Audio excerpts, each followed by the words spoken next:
Highly populated cities in Arizona have limits on how much water can be used from the ground, but rural counties typically don't have any restrictions. This is causing major concerns in Paz County. County leaders there say that farm companies from the Middle East have moved into the area to grow alfalfa that is then shipped overseas. And with no restrictions on how much water they can use, problems are starting to arise. Fox 10's Danielle Miller tonight shows us why county officials are now asking for help. Over here buying land over here using our natural resources, and we get nothing. We don't get oil for free. How come, we're allowing water to just be depleted for nothing? In the small county of La Paz, population about 20,000, wells are running dry. That according to County Supervisor Holly Irwin. A couple that purchased property in 2010, August of this year of 2015, they're without water. They're having to haul their water in. Irwin says water issues in the county began surfacing after a Saudi Arabia-based dairy company, Fondemonte, Arizona, bought nearly 10,000 acres in Vicksburg in 2014. The reason, she says, to preserve water resources in their own country.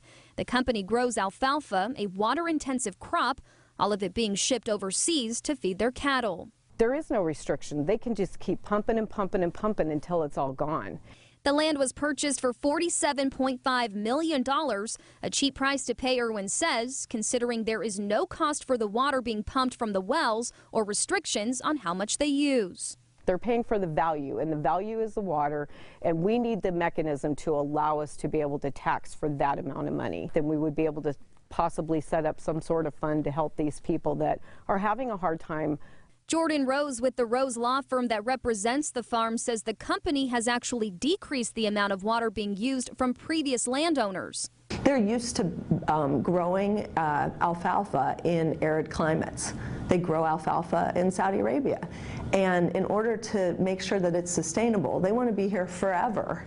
Right? To make sure it's sustainable, they have to adopt the latest and greatest technology to conserve as much water as possible. That being backed up by the Arizona Department of Water Resources. Officials sent us this graph showing the water levels have actually risen slightly in the last 2 years. They also gave us these Google Earth images of the area from 2006 and now. They say it shows the footprint of the farm hasn't changed significantly since the purchase. Rose says aside from conserving water, the farm is good for the community. They're employing 140 people, residents of Arizona or some Californians right now, and they have 600 indirect jobs from all their activity. Irwin says she welcomes all farms and the added jobs they bring to the county, but says regulations need to be put in place. She's now looking to state lawmakers and the ADWR for help. We need to be able to protect our water. We need to be able to protect the families that have been here, their generation, their kids' kids, the businesses that want to come here and develop. We want to assure people that we have enough water here. As a free-for-all, there's got to be a shut-off valve at some point, and I think that that's what we're looking for, and I think it's a win-win for everybody. Danielle Miller, Fox 10 News.